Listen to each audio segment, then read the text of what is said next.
Friends, ఈ ధర్మాకోల్తో పెదకాలలో పోయే boat అయితే తయారు చేద్దాము. అంటే మీరు పెద్ద బోట్ అనుకోబాకండి, పిల్లకాయలు ఆడుకునే బోట్ అనమాట. దీన్ని బోట్ షేప్ లో అయితే కోసుకుంటున్నా. ఇప్పుడు బేస్ అయితే రెడీ అయిపోయింది. దీని మీద ఇల్లు కడుతున్నా. దీనికి కూడా ఫెవికాల్ వేసి అంటించేస్తున్నా.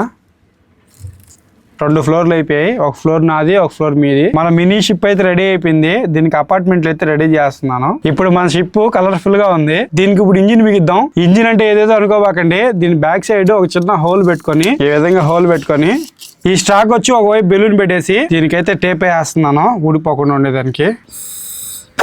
ఈ విధంగా వదిలేసామనుకోండి, ఇంజిన్ బాగా పనిచేస్తుంది. ఇప్పుడు దీని లోపలికైతే బానిచ్చేసి ఇట్లా అయితే వదిలేద్దాం. మన స్టీమర్ ఇంట్లో వదిలేదానికి సెట్ కాలేదు, అందుకని పెద్దకాలలో అయితే వదిలేస్తున్నా. స్టీమర్కి ఇప్పుడు యాక్సిడెంట్ అవుతుంది. స్టీమర్ ని వెనక్కి లాగి మళ్ళీ వాళ్తున్నా.